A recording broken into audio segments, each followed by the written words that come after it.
నగిరి నియోజకవర్గం సంబంధించి రోజా మేడం వర్గంలో నుంచి పుత్తూరు మున్సిపాలిటీకి సంబంధించి 17 వార్డు కౌన్సిలర్. నేను 22 వార్డులకు గాను నేను ఒకే ఒక కౌన్సిలర్ ఎనామెస్ అయ్యాను.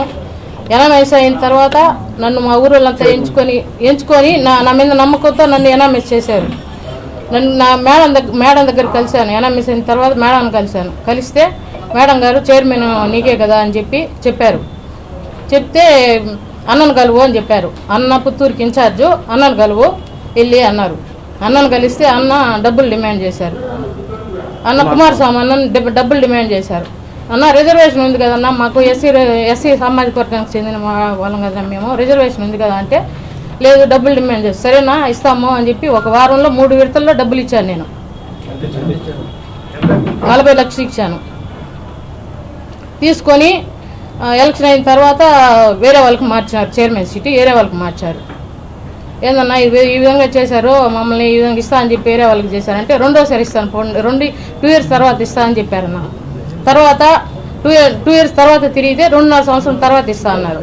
మళ్ళీ 2.5 సంవత్సరం మళ్ళీ తిరిగాను. మళ్ళీ 2.5 సంవత్సరం తిరిగితే ఇంక లేదు ఎలక్షన్ తర్వాత ఇస్తామన్నారు. అన్న ఇంక చెప్పిన డిమాండ్లన్నీ అయిపోయినాయి అన్న, టైం అంతా అయిపోయింది, ఇంకొద్దున నాకు ఎలక్షన్ తర్వాత అయితే నాకు అవసరం లేదు, మా అమౌంట్ మాకు ఇప్పించేయండి అని, దయచేసి ఇప్పించేయండి అని అడిగానన్నా. నేను అడిగితే ఈరోజు రేపు ఈరోజు అయిపోతుంది, ఈరోజు 2 నెలలు టైం అడిగాడు అతను.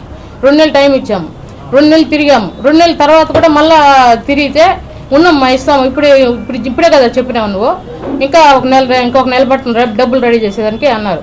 తర్వాత మేడంకి రిక్వెస్ట్ పెట్టుకున్నాను, మెసేజ్ పెడితే మేడం నాకు చైర్మన్ ఇచ్చిపోతారు, నా అమౌంట్ అన్నా నాకు ఇప్పించేయండి, ఇంకా వద్దు మేడం ఊర్లో అంతా విలువపోతుంది మాకు అని చెప్పాను. చెప్తే మేడం గారు చూసి గమనైపోయారు. రోజా వాళ్ళ అన్నగారు మేము ఇచ్చిన అమౌంట్ మాకు ఎవిడెన్స్ తో సహా మా దగ్గర ఉంది. ఫస్ట్ 20 లక్షలు ఇచ్చాము, మా ఇంట్లో వచ్చి తీసుకోమన్నారు. అన్న ఏమన్నాడంటే మేము ఎవరైతే చెప్తామో వాళ్ళ దగ్గర నువ్వు ఇవ్వాలి, ఎవరినంటే వాళ్ళ దగ్గర తీసుకొచ్చాక లేదు, మేము ఇవ్వాలన్నా చైర్మన్ ఇవ్వాలన్నా నేనే ఇవ్వాలి, వద్దనుకోవాలని నేను వద్దనుకోవాలి, కాబట్టి నేను చెప్పిన మనిషి దగ్గర నువ్వు ఇచ్చి పంపించాలన్నారు. సరే ఇంకా వాళ్ళతో ఎందుకు వాళ్ళు ఇస్తానంటున్నారు కదా నమ్మించినారు. మమ్మల్ని నమ్మించాక అతను చెప్పిన మనిషి దగ్గర ఇచ్చి పంపించాము. ఆయన వచ్చి తీసుకుపోయారు మా ఇంట్లో. సత్య దగ్గర ఇచ్చాము. ఫస్ట్ అమౌంట్ మా ఇంట్లో ఇచ్చాము, సెకండ్ అమౌంట్ వచ్చి మేము వ్యాపారం చేస్తాము, అరటికాయల వ్యాపారం చేస్తాము. అక్కడ మండి ఇక్కడికి వచ్చేడికి అర్జెంటుగా అన్నది అమౌంట్ అన్నాడు అనేసరికి మా ఆయన ఎత్తిపోయి ఇచ్చిన అన్న 2 సార్లు. దానికైతే ఎవిడెన్స్ లేదు, ఫస్ట్ ఇంట్లో ఇచ్చిన దానికి మాత్రం ఉంది.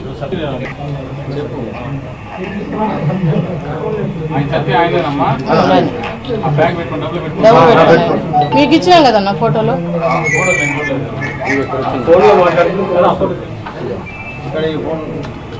సౌండ్ పెట్టండి.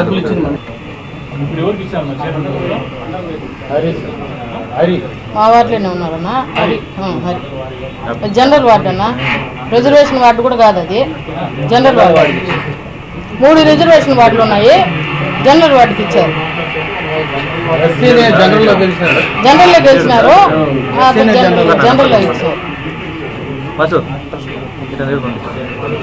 అప్పులు తీసిన డబ్బులకి ఇంట్రెస్ట్ కట్టుకుంటామన్నా. మేము వ్యాపారాలు చేసుకుంటాం, చిన్న వ్యాపారస్తులు. మేము డబ్బులు అడిగినట్టు ఎవరికి చెప్పొద్దు, చెప్తే మేము ఇబ్బందులు పడాల్సి వస్తుంది మీరు అనే విధంగా చెప్తానన్నా. రోడ్డు మీద బతకలేరు మీరు అని చెప్తానన్నా. మేమేం తప్పు చేయలేదన్నా, వాళ్ళే పిలిచి మాట్లాడారు, అమౌంట్ అడిగారు.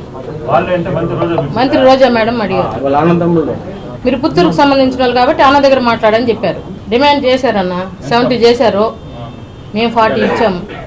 మళ్ళీ నెక్స్ట్ ఇస్తామని చెప్పాము. అంటే మమ్మల్ని సీట్లో కూర్చోబెట్టినాక ఇస్తామన్నాము. మేము మళ్ళీ